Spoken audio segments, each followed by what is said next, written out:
আসমানের যত বিষয় আমাদের কল্যাণের জন্য তৈরি করেছেন, সবকিছুর কিন্তু একটা একটা করে প্রশংসা করা সম্ভব নয়। এতে দেখা যাবে যে ইনকাম, খাওয়া দাওয়া, প্রস্রাব পায়খানা সবই বাদ দিতে হবে।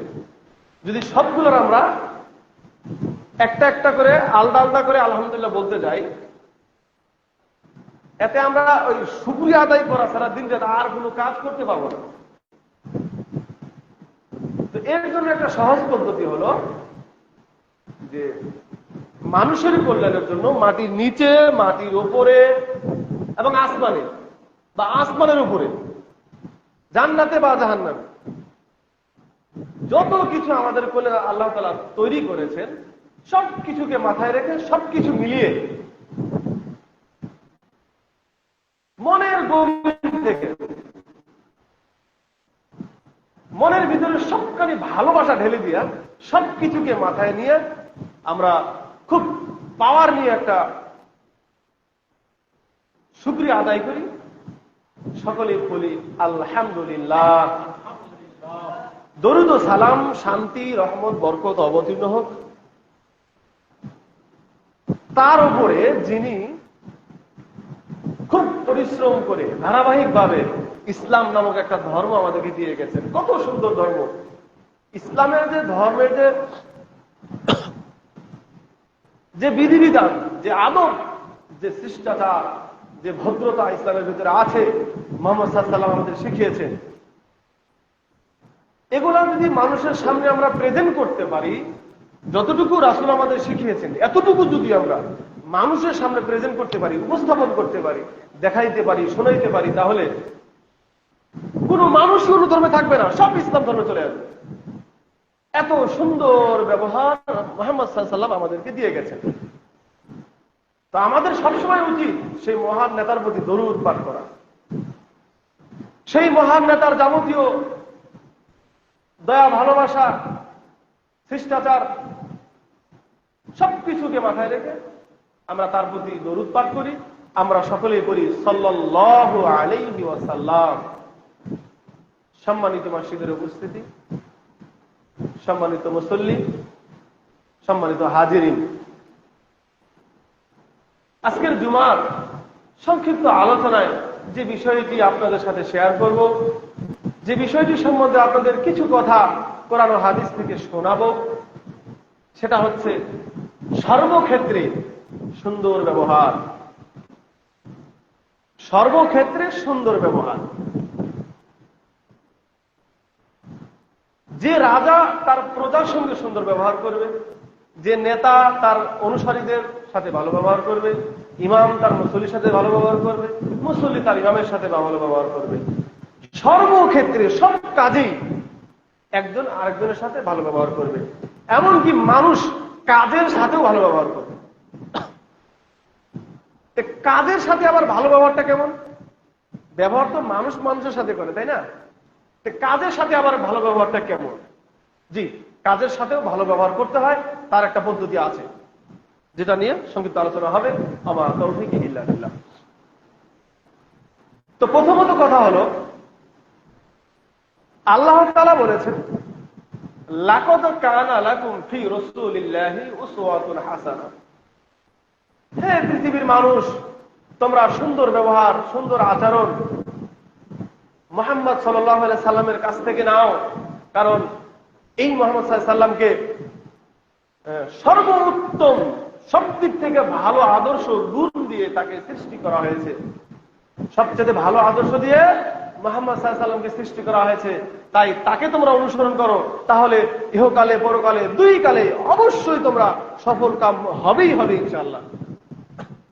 সফল কাম হবেই। কারণ মুহাম্মদ সাল্লাল্লাহু আলাইহি সাল্লামকে আদর্শটা কে দিয়েছেন?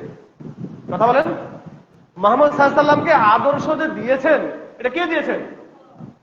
কথা বলবেন, মুখ খুলবেন। আল্লাহ তাআলা দিয়েছেন।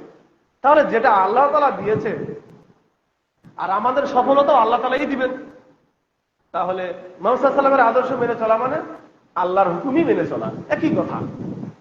খালি ধারাবাহিকতাটা একটু আলাদা, কিন্তু কথাগুলো মূলত আল্লাহরই। তো যা হোক, বলছিলাম যে সুন্দর ব্যবহার মুহাম্মদ সাল্লাল্লাহু আলাইহি ওয়াসাল্লামের কাছ থেকে নিতে হবে।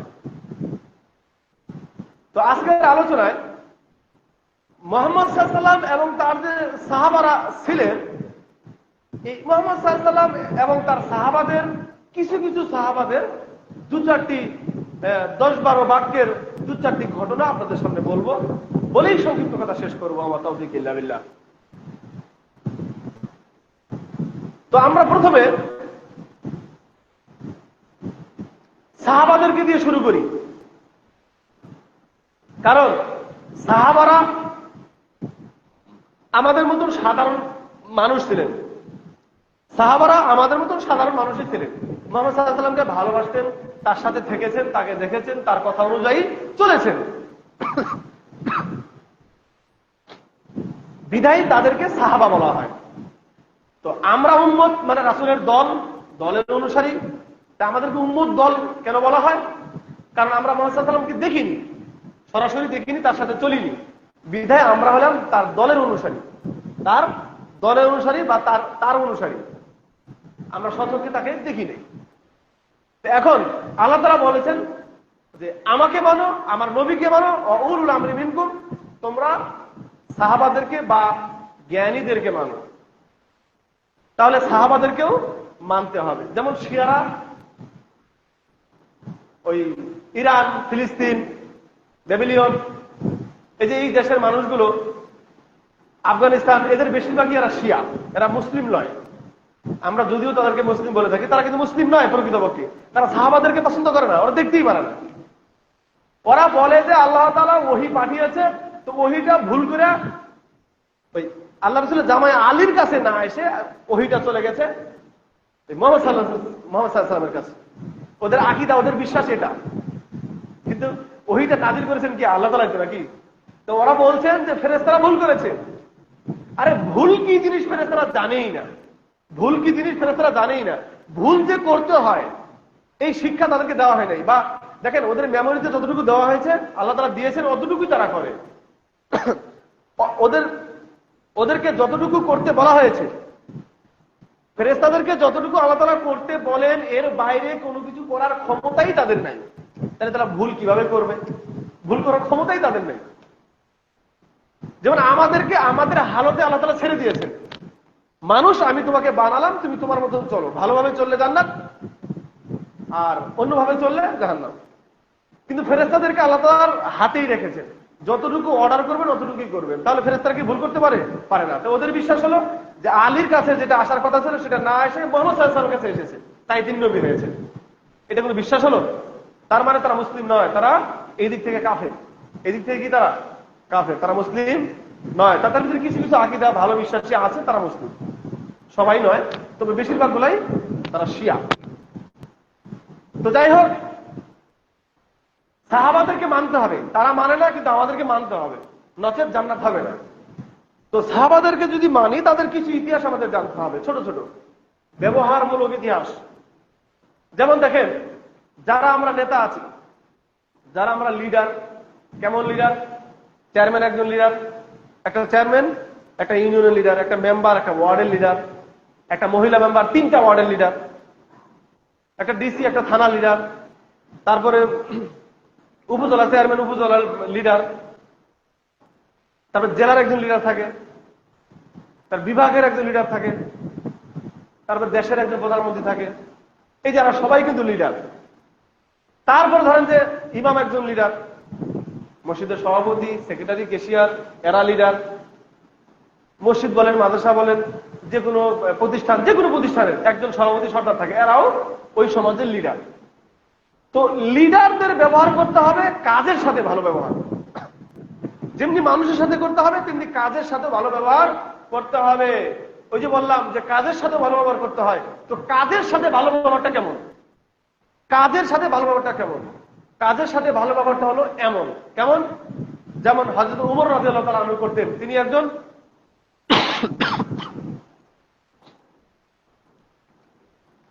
হযরত উমর রাদিয়াল্লাহু তাআলা আনহু প্রায় অলমোস্ট তিনি অর্ধপৃথিবীর শাসক ছিলেন, প্রায়। তো তিনি তার যে দায়িত্ব, তিনি যে একজন নেতা, তিনি তার কাজের সাথে ভালো ব্যবহারটা কেমনে করছেন দেখেন। তিনি একদিন নদী থেকে পানি আনছেন। দেখেন, অর্ধ বিজেপি শাসক মানে সরকার, আমার দেশের প্রধানমন্ত্রী সামান্য এই কয়েক লক্ষাধিক আয়তনের একটা দেশের একটা সরকার। তাই যদি আসে দেখবেন যে ওর পিছনে 50 টাকারই, সামনে 50 টাকারই, ডাইনে কটা গাড়ি, এদিকে কটা গাড়ি, সবগুলা bullet proof, fire proof, water proof, যত প্রুফ আছে সব আছে। এত প্রুফ লাগানো গাড়ি, সিকিউরিটি সামনে পিছনে ডাইনে বাইরে যতগুলো সিকিউরিটি থাকে, গাড়ির খরচ, তেল খরচ, টায়ার খরচ, রাস্তা খরচ, তারপরে গার্ডদের খরচ, এই যে খরচগুলো দেয় না মাসে, এগুলো দিয়ে আমাদের কান্দপুর গোটা গ্রাম চলবে সারা মাস, খাওয়া দাওয়া মিলে সব চলবে, ভরণ পোষণ। জানেন এত খরচ ব্যয় করে সিকিউরিটি পিছনে। আমাকে বলেন তো, আপনি যদি ভালো হন, আপনার পিছনে শত্রু কেন থাকবে? তার মানে বোঝা যায় যে বিরোধী দল তাকে গুলি করতে পারে, তার মানে আর নেতা ভালো না। ভালো নেতা সে বুক ফুলিয়ে চলবে। কানাডার নাম শুনেছেন? কানাডা জাস্টিস ট্রুডো, তিনি সাইকেল চালিয়ে যায়, রাস্তায় একটা ফকির যদি ডাকে তার সঙ্গে মুসাফা করে। ইতিহাসে নাম করা একজন, যদিও ইহুদি, তো তার ব্যবহারটা দেখেন। এখানে ধর্ম নিয়ে কথা হচ্ছে না, কথা হচ্ছে ব্যবহার নিয়ে। তার ব্যবহারটা দেখেন, একজন ফকির যদি দাঁড়ায় বলে আসসালামু আলাইকুম বা মানে আদাব সালাম কিছু একটা দেয়, তো তাকে মুসাফা করবে বা হ্যান্ডশেক করবে। সাইকেল চালিয়ে সংসদে আসে, আর আমাদের নেতার পিছনে 10টা, সামনে 10টা গাড়ি, যার বেতন দিয়ে একটা গ্রাম চলে, মানে চালানো যাবে। তাহলে কাজের সাথে, দায়িত্বের সাথে এটা সদ্য ব্যবহার হলো না। দেখেন হযরত ওমর কেমন ব্যবহার করছে, কেমন দায়িত্বশীল, নিজের কাজ নিজে করছে। অর্ধ পৃথিবীর শাসক, অর্ধ পৃথিবীর নেতা, সরকার, তিনি কলসিত করে নিজে পানি নিয়ে আসছে, কর্মচারী রাখে না, কর্মচারী রাখে না। তো কলসি নিয়ে নদীতে গেছে, পানি নিয়েছে, পানি নিয়ে আসতেছে। কথা ভালো করে বুঝেন, এদিকে খেয়াল করেন। নদী থেকে কলসিতে করে পানি নিয়ে আসছে। অর্ধেক রাস্তা আসার পরে একজন ব্যক্তি বলছে আসসালামু আলাইকুম আমিরুল মুমিনিন, ভালো আছেন? ওয়ালাইকুম আসসালাম, আলহামদুলিল্লাহ ভালো আছি। কিছু বলবেন? জি কিছু বলবো। কি বলবেন? যে ব্যক্তিগত কথা নাকি ধর্মীয় কথা? দুটা বিষয়ের কথা আছে। আচ্ছা বলেন। তো ব্যক্তিগত কিছু কথা ছিল, বিচার সালিশ পরামর্শ, সেগুলো দাঁড়িয়ে দাঁড়িয়েই করলেন। তো ব্যক্তিগত কথা শেষ হয়ে গেল, মানে অর্ধেক কথা শেষ। তখন আমিরুল মুমিনিন হযরত ওমর রাদিয়াল্লাহু তাআলা আনহুকে ওই ব্যক্তি বলছেন যে আপনি তো কলসিটা অনেকক্ষণ থেকে কোমরে নিয়ে দাঁড়িয়ে আছেন, ধরে মানে উঁচা করে ধরে দাঁড়িয়ে আছে, কোমরে হোক মাথায় হোক দাঁড়িয়ে আছে নিয়ে। তো এক কলসি পানি, সেটা অবশ্যই ভারী। তো কলসি যদিও তুলা করার সময় একজন পুরুষের ভারী লাগে না, কিন্তু অল্প জিনিস অনেকক্ষণ যদি ধরে রাখেন তাহলে ওই 5 কেজিটাকে 5 মন মনে হবে আধা ঘন্টা পর। এটাই কিন্তু স্বাভাবিক। আমরা গ্রাম অঞ্চলের মানুষ কাজ করে খাই, আমরা এটা ভালো বুঝি। বোঝা ভাই, আমরা বোঝা আমরা বহন করি, আমরা ভালো বুঝি। তো ওই ব্যক্তি এক পর্যায়ে, গল্পের এক পর্যায়ে বলছে যে কলসিটা আপনি হাতে নিয়ে আছেন, একটু নিচে রাখেন, আরো তো কিছু কথা আছে, একটু নিচে রাখেন। ব্যবহার লক্ষ্য করুন। হযরত ওমর বলছেন না ঠিক আছে ঠিক আছে, আপনি বলেন, যদি পারেন তো আপনার কথাটা শর্টকাটে বলার চেষ্টা করেন, তো আপনি বলেন, কলসি আমার হাতেই থাক। কলসিটা আপনি নিচে রাখলেন না মাটিতে। কিছু কিছু লোক ভাববে লোক তাদের পাগল ছিল, আরে কলসিটা নিচে রাখলে কি ছিল, হাতে কেন রাখতে হবে, এটা বের কেমন কথা হলো। মনে মনে আপনি ভাববেন। কাহিনীতে একটা টুইস্ট আছে গল্পের শেষে। তো ব্যক্তিগত কথা, রাষ্ট্রীয় কথা, সব কথা শেষ হয়ে গেল। শেষ হওয়ার পরে লোকটা যখন চলে যাবে, সালাম দিলেন। তো সালাম দেওয়ার কিছুক্ষণ আগে আবার শেষে বলছেন, আচ্ছা আমার আরেকটা শেষ প্রশ্ন ছিল। জি বলেন। আমি একটা জিনিস বুঝলামই না, গল্প তো আমরা বেশ কিছুক্ষণ করলাম, এতক্ষণ আমি হলে কলসিটা হাতে রাখতাম না, নিচে রাখতাম। আপনার যে কষ্ট হচ্ছে কলসিটা রাখতে, এটা আপনার চেহারা থেকে আমি বুঝতে পারলাম, কিন্তু তবু আপনি কলসিটা, এই পানির কলসিটা মাটিতে রাখলেন না, কারণটা কি? এর ভিতরে কি মহত্ব আছে? অবশ্যই কোনো কারণ আছে, বিধায় আপনি কলসিটা নিচে রাখেন নাই, এটা আমি বুঝতে পেরেছি। কিন্তু আমি এটা বুঝতে পারলাম না যে কলসিটা আপনি কেন নিচে রাখলেন না। তখন তিনি বলছেন, দেখো আমি এই মাত্র এই নদী থেকে আমি কলসিটা ভরে নিয়ে আসলাম। আমি যদি এই কলসিটা মাটিতে রাখি, তো কলসির তো তলাটা, পাছাটা, কলসির নিচটা কিন্তু ভেজা, পানি আছে। আমি যদি শুকনা মাটির উপরে, মরুভূমির বালুর উপরে, তখন তো বালুই বেশি, যদি রাখি তো অনেকগুলো মাটি বা বালু কলসির পাছায় লেগে যাবে। যদি আমি ঝেড়ে ফেলেও দেই তাও একটু লেগে থাকবে। তা আমি যখন এই কলসিটা নিয়ে বাড়ি চলে যাব, কলসির পাশায় একটু মাটি লেগে থাকলো, এটা কার জমি, কার মাটি, এই মাটি নেওয়ার অধিকার কি আমার আছে? পারমিশন কিন্তু ওই জমির মালিক আমাকে দিয়েছে? জমির মালিক আমাকে মাটি নেওয়ার পারমিশন দেয়নি। সবার জমি দিয়ে হাঁটা যাবে, এটা এটা জায়েজ আছে, তাই আমি হেঁটে যাচ্ছি, কিন্তু এর জমির একটু মাটি যে আমি কলসির পাশায় লাগিয়ে নিয়ে যাব, সেটা কি জায়েজ হবে? বলতেছে না, তাই আমি কলসিটা মাটিতে রাখিনি। তাই আমি এতক্ষণ যাবো দাঁড়িয়ে কথা বললাম, কলসিটা নিচে রাখলাম না, আমি এভাবেই চলে গেলাম। একটু কষ্ট হোক, কিয়ামতের দিন যেন জালেম স্বৈরাচারী শাসক বলে আল্লাহ তাআলা আমাকে ডাক দিতে না পারে, আমি যেন ক্লিন থাকতে পারি, পরিষ্কার থাকতে পারি, আমি যেন একজন সৎ ন্যায়পরায়ণ শাসক হিসাবে মৃত্যুবরণ করতে পারি, পরকালে যেন এই সম্মানটা আমি অর্জন করতে পারি। আল্লাহ তাআলা যেন আমাকে অধিক সম্মানের অধিকারী করেন, সেই আল্লাহ তাআলার সম্মানের আশায়, আল্লাহ তাআলার ভালোবাসার আশায় আমি এই কাজটি করলাম না। সুবহানাল্লাহ বলবেন না?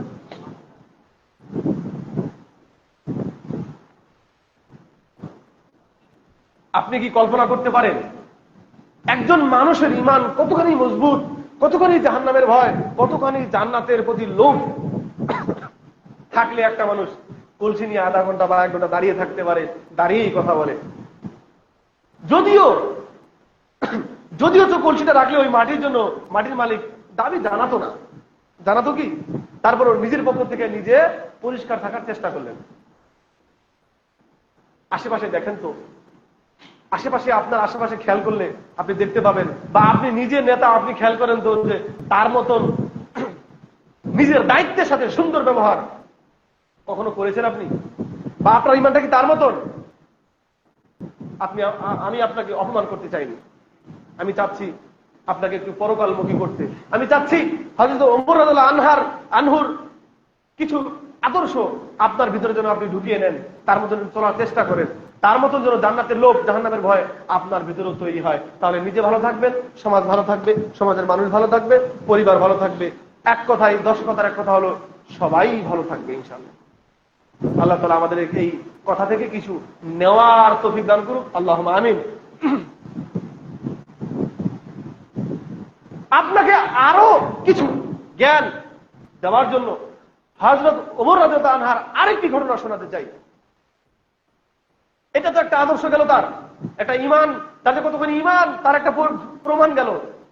আরেকটা প্রমাণ দেখেন, দায়িত্বের সাথে, কাজের সাথে যে ভালো ব্যবহার করতে হয়, নিজের দায়িত্বের সাথে ভালো ব্যবহার দেখেন কেমন। তিনি ঘরের ভিতরে বসে মোমবাতি জ্বালিয়ে, কথা বুঝেন, হযরত ওমর ঘরের ভিতরে মোমবাতি জ্বালিয়ে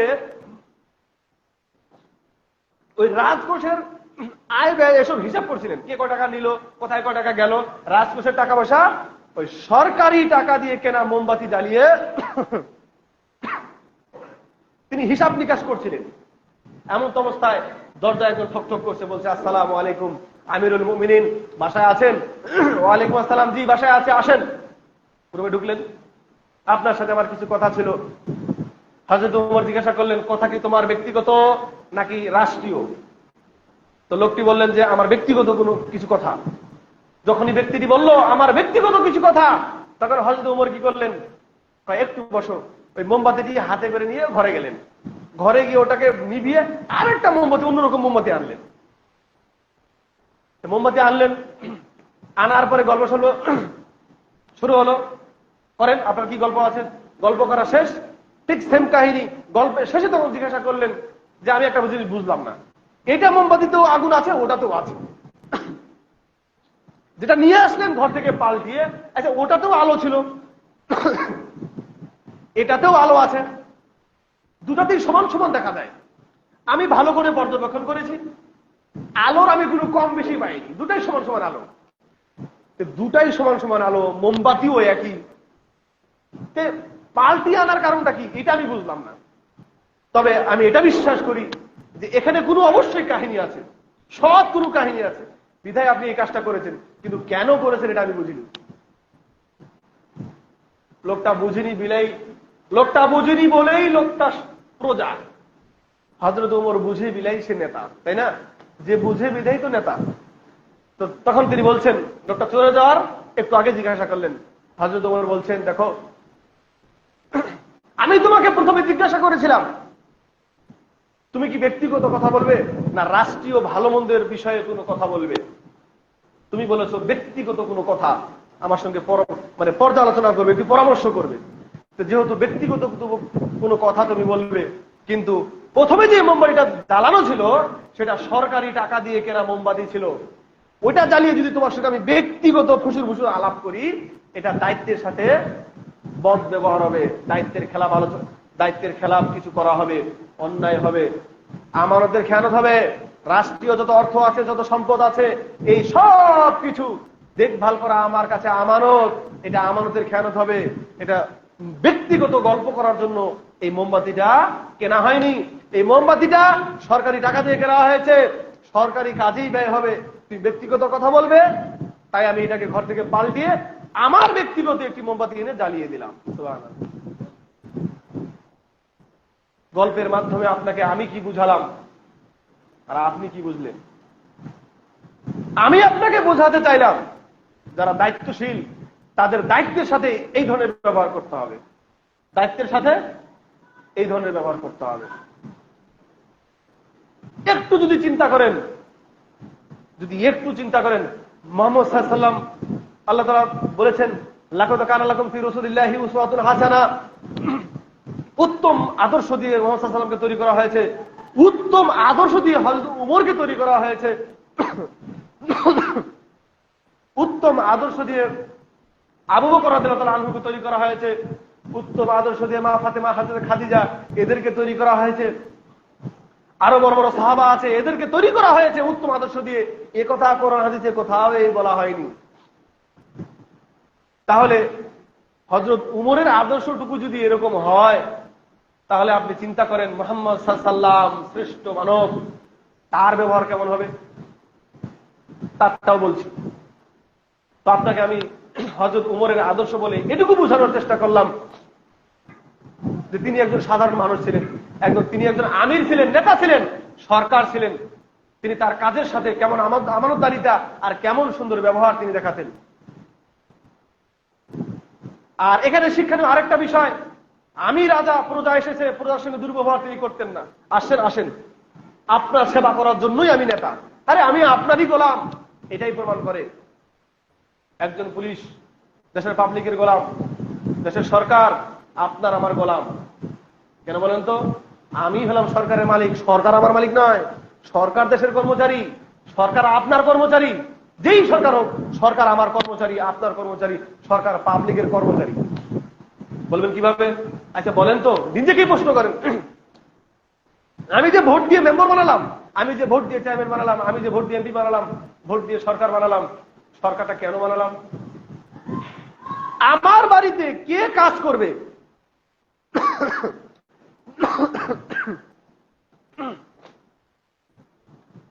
কথা ভালো করে বুঝেন, যদিও রাষ্ট্রীয় লেভেলের কথা। আপনার বাড়িতে কে ড্রাইভার হবে, কে বাবুর্চি হবে, কে মালি হবে, ওই ফুল গাছে পানি দেওয়ার জন্য মালি হবে, কে বাড়ির ওই যে আসবাবপত্র পরিষ্কার করবে, ক্লিনার হবে, কে দারোয়ান হবে, ওটা কি আরেক বাড়ির লোক এসে ঠিক করে দেওয়া যাবে? নাকি ওই পাকিস্তান, ইন্ডিয়া, ভুটান, দুবাই, আমেরিকার লোক এসে ঠিক করে দেওয়া যাবে? বলেন, নাকি আপনি নিজে ঠিক করবেন? কোনটা? কথা বলেন। আপনার বাড়ির কর্মচারী আপনি ঠিক করবেন। ঠিক সিস্টেমটা ওইরকমই। আমার দেশের শাসককে ভালো হবে, কাকে দিয়ে আমার দেশটা ভালো চলবে, দেশটাকে ঝাড়ুটা ভালো করে দিতে পারবে, দেশটাকে পরিষ্কার রাখতে পারবে, মোটা ঝাড়ু দিয়ে, মজবুত ঝাড়ু দিয়ে অন্যায়, দুর্নীতি, সুদ, ঘুষ, হারাম সব দূর করতে পারবে। এই জন্য একটা ভালো কর্মচারী আমার দেশে আমি নিয়োগ দিব। এটা দায়িত্ব আমার, আমি নিয়োগ দিয়েছি, আপনি আমি আমরা নিয়োগ দিয়েছি, পাবলিক নিয়োগ দিয়েছে। তাহলে মালিক কে হলো? কথা বলেন, মালিক কে হলো? মালিক পাবলিক হলো না? এরপর আসেন, কর্মচারী বেতন মালিক দেয়। সরকার যে বেতন নেয়, বর্তমান নাকি সরকার বেতন 1,05,000 টাকা, গত বছর নাকি ছিল 95,000 টাকা। এটা শোনা কথা। তো একজন মেম্বারের বেতন নাকি 3,500 না কয় হাজার টাকা।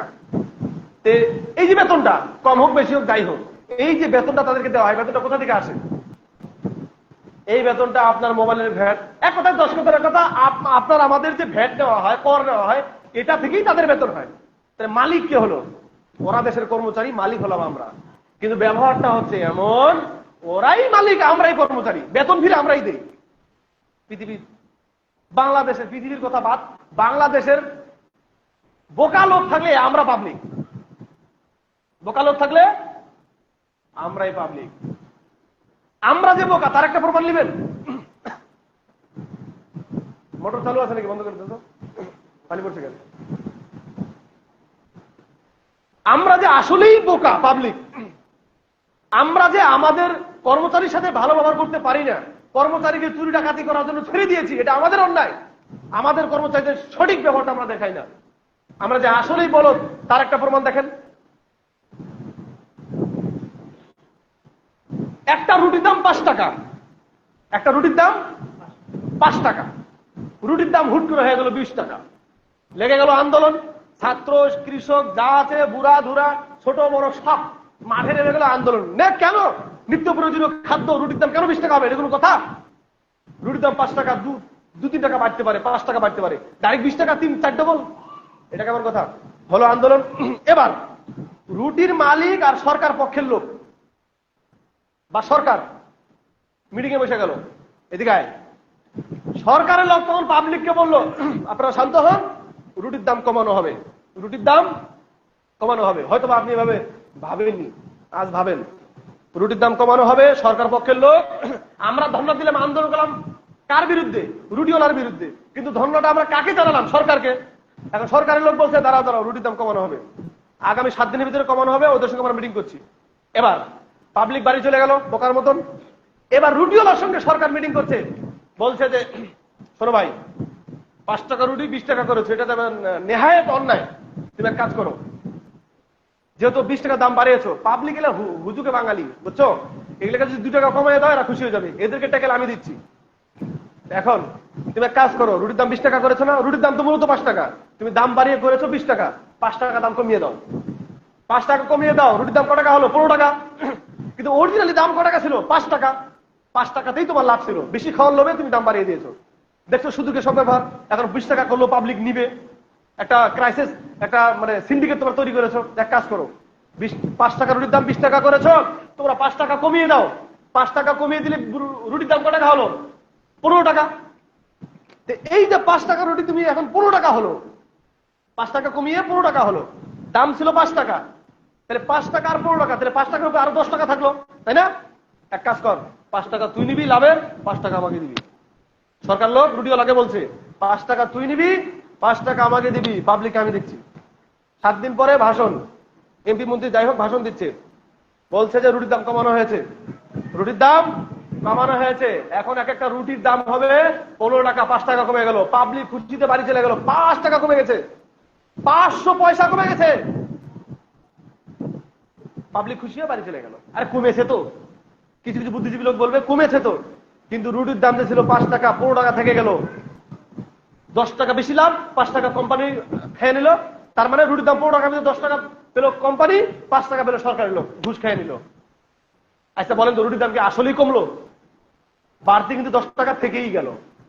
আমরা হলাম ওই রকম বলদ পাবলিক, 5 টাকা কমেছে, বাড়ি চলে আসলাম। আসল যে আমাদের দাবি ওটা কিন্তু পূরণ হলোই না, বোকার মতো বাড়ি চলে আসলাম। তাহলে আমরা যে বোকা তার প্রমাণ হলো? আসলে কিন্তু আমরা আসলেই বোকা। আমাদের কর্মচারী আমাদেরই বাড়ির জিনিস চুরি করে নিয়ে চলে যাচ্ছে, আমরা কিছুই করি না। এই দোষটা আমাদের, এর জন্য পরকালে দায়ী আমাদেরকেই হতে হবে। আবার ওই ওই বাড়ির আমাদের দেশের কর্মচারী, ওগুলো আমরাই নিযুক্ত করেছি। আবার দেখা যাবে যে বেশিরভাগ লোক কর্মচারী নিয়োগ করেছে টাকা খেয়ে, ভোট দিয়েছে টাকা খেয়ে, আছে না এরকম? তাহলে পাবলিকও নিজের দায়িত্বের সাথে ভালো ব্যবহার করেনি, যাদেরকে কর্মচারী নিয়েছে, দেশের দায়িত্ব দিয়েছে, তারাও ভালো ব্যবহার করেনি। তাহলে পাবলিক, জনগণ, হযরত ওমর যেমন নিজের দায়িত্বের সাথে ভালো ব্যবহার করতেন, পাবলিকরাও ওমরকে তেমনই সম্মান করতেন। হযরত ওমর তিনি সরকার, অর্ধপৃথিবীর শাসক, তিনিও তার অনুসারীদেরকে তার দেশের লোকের সাথে ভালো ব্যবহার করতেন। যখন যে আসলে তার সঙ্গে কথা বলতেন, কখনো দুর্ব্যবহার করেছেন এরকম ইতিহাস পাওয়া যায় না। কারণ তিনি মনে করতেন অমুক দূরে 100 কিলো দূরে যদি আমার দেশে রাস্তার কোনায় না খেয়ে একটা কুকুরও মারা যায়, সেই কুকুরের জন্য আমাকে পরকালে জবাবদিহি করতে হবে, কারণ আমি দেশের সরকার। একটা কুকুর রাস্তায় কেন মারা যাবে? রাস্তাঘাটে যেখানে সেখানে পর্যাপ্ত খাবার, যেখানে একটা সিস্টেম থাকবে, কুকুর খাবে, কুকুর বেঁচে থাকবে, কুকুর দিয়ে মানুষের উপকার হয়, কুকুর বেঁচে থাকবে, কুকুরটা কেন মারা গেল? কুকুর যেন খেতে পারে তার একটা সিস্টেম দেশে চালু করতে হবে সরকারকে। কুকুরটা কেন মারা যাবে ওটার দায়িত্ব কিন্তু সরকারের। কিসের কুকুর? মানুষ মরে চ্যাপ্টা হয়ে যাচ্ছে, তার কোনো খবর না, আর কুকুর, তাই না?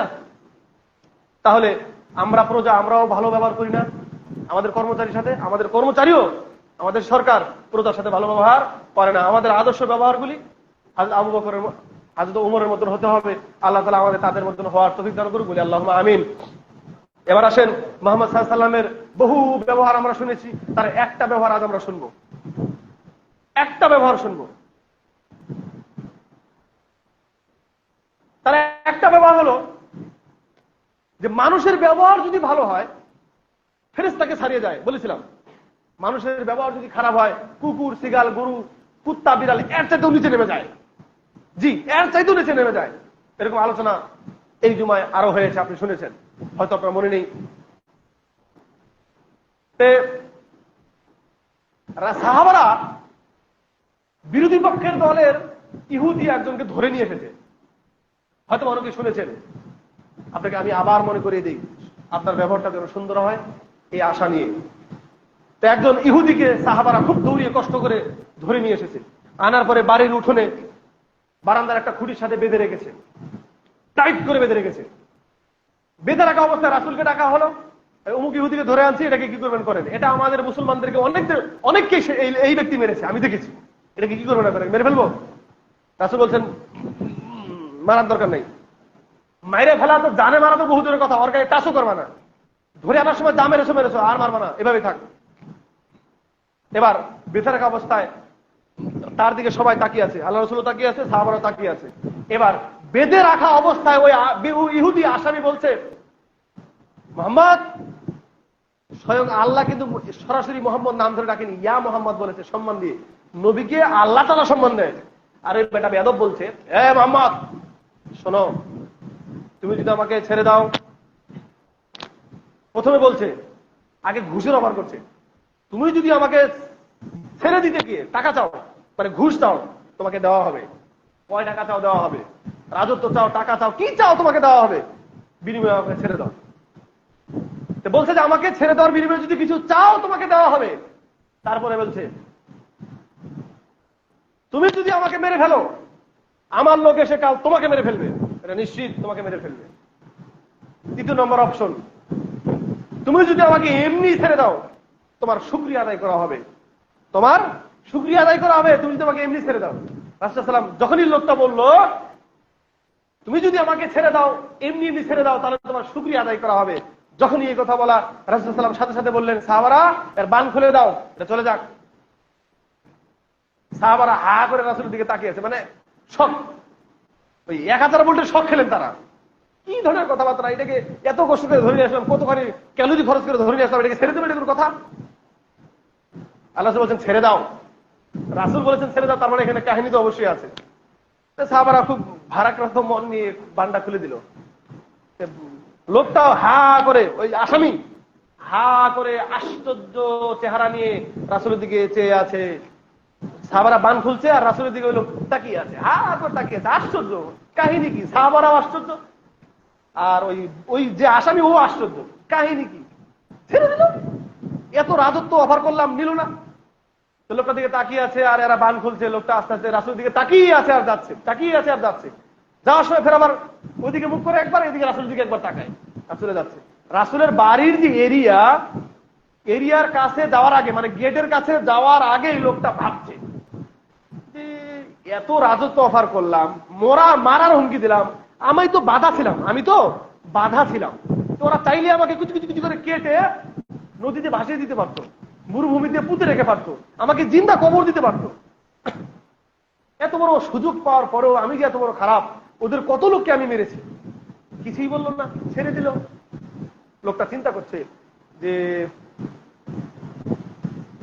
এই লোকটা যদি আমাকে এইভাবে ছেড়ে দেয়, লোকটার ব্যবহার যদি এত ভালো হয়, এত সুন্দর ব্যবহারের মানুষ হয়, তাহলে না জানি তাদের ধর্মটা আরো কত সুন্দর, আমাদের আমাদের ভিতরে এরকম ক্ষমা করার কোনো অপশনই নাই। মেরেছে মানে ওকেও মারো, আমাকে মেরেছে ওকেও মারো। আমাদের নিয়মে, আমাদের ধর্মের নিয়ম হলো, আমাদের রাজারা বলে তোমাকে মেরেছে ওকেও মেরে ফেলো, মায়ের বদলা মায়ের। কিন্তু এরা ছেড়ে দিল। লোকটার ব্যবহার যদি এমন হয়, না জানি তার ধর্মটা কত সুন্দর, বাড়ির গেটের কাছে যাওয়ার আগেই লোকটা ফিরে এসে বলছে আমাকে কালেমা পড়ান, আমি মুসলিম হয়ে যাব। সুবহানাল্লাহ। আগামীকাল নাস্তা করার পরে বলবেন সুবহানাল্লাহ, বলেন জোরে বলেন। আপনারা সুবহানাল্লাহ বলতেও কৃপণতা করেন, ধর্ম মাথায় ঢুকবে কিভাবে? এটাও একটা দুর্ব্যবহার। এটা ইমামের ব্যবহার, শিক্ষিত লোকের ব্যবহার, সাহাবাদের ব্যবহার। ভালো কথা শুনলেই সুবহানাল্লাহ বলতে হয়, তারপর সুবহানাল্লাহ বলতে পারেন না, মানে রাসূলের সাথে খারাপ ব্যবহার করে। ব্যবহার থেকে বেরিয়ে আসতে হবে। তো বুঝাতে চাইলাম যে মানুষের ব্যবহার যদি ভালো হয়, মানুষের ব্যবহার যদি ভালো হয়, তাহলে চিলাচিলিরও দরকার নাই, মারামারিরও দরকার নেই, কাটাকাটিরও দরকার নেই, ফিলিস্তিন আর ইসরায়েল যুদ্ধের দরকার নাই, ইরান আর ইসরায়েলের যুদ্ধেরও দরকার নাই। সুন্দর ব্যবহার দেখাইলেই আজ হোক কাল হোক ওই লোক ইসলাম গ্রহণ করবেই, ওই লোকের ভালো ব্যবহার হবেই যার খারাপ ব্যবহার বর্তমানে আছে। আপনাকে এক থাপ্পড় দিয়েছে, আরেকটা কাল পেতে দেন না, দেখবেন ও যতই মূর্খ হোক, আজ না হয় কাল, রাতে না হোক দিনে, সন্ধ্যা না হোক বিকালে, ও ভাববেই কিরে বাবা কেমন মানুষ, এক গালে মারলাম আরেক গালে পেতে দিল, উল্টা থাপ্পড় দিল না, কেমন মানুষ রে বাবা। আপনাকে আর মারতে ওর হাতি উঠবে না, কেমন জানি অবশ্যই প্যারালাইসিস, হাতি উঠবে না। ব্যাপারটা করেই দেখেন। আমাদের এরকম তো ব্যবহারই নাই, আমাদের ভিতরে এই ধরনের ব্যবহারই নাই। আমাদের ব্যবহার পাল্টাইতে হবে, ছোট বড় রেসপেক্ট করতে হবে। রাসূল সাল্লাল্লাহু আলাইহি ওয়াসাল্লাম বলেছেন, যারা বড়দের সম্মান করে না, ছোটদেরকে স্নেহ করে না, তারা আমার দলের অন্তর্ভুক্তই না, এরা আমার উম্মতই না। তাহলে বুঝেন, রাসূলের উম্মত না হলে জান্নাত হবে? হবে না। তো বলছিলাম, বুঝাতে চাইলাম আধা ঘন্টার আলোচনায়, জুমার খুতবা আপনাকে বোঝাতে চাইলাম যে আমাদের ব্যবহার ভালো করতে হবে। হযরত ওমরের মতন দায়িত্বশীল হতে হবে, মুহাম্মদ সাল্লাল্লাহু আলাইহি ওয়াসাল্লামের মতো সুন্দর ব্যবহার করতে হবে। যতই বড় শত্রু, খালি ক্ষমা করবেন, খালি ক্ষমা করবেন। বলেন তো প্রতিশোধ নিয়ে কি হবে? আপনার একটা হাত ভেঙে দিল, আপনি ওর একটা হাত ভেঙে দিলেন, এতে লাভ কি? এতে লাভ কি? কোনো লাভ নেই। দেখবেন যে আপনার হাত ভেঙে দিয়েছে, ওকে আপনি মাফ করে দেন, ও এমনি ভালো হয়ে যাবে। রাসূল বলছেন, যে দেয় না তাকে দাও, যে কিছু দিল না, চাইলেন দিল না, তা আপনার কিছু থাকলে ওকে আগে দিবেন, দেখবেন যে এটা হলো মুখ্যম জবাব, ও এমনি ভালো হয়ে যাবে। আল্লাহ তাআলা আমাদের ব্যবহারের মাধ্যমে মানুষকে ভালো করার, দাওয়াতি কাজ করার তৌফিক দান করুক বলে আল্লাহুম্মা আমিন।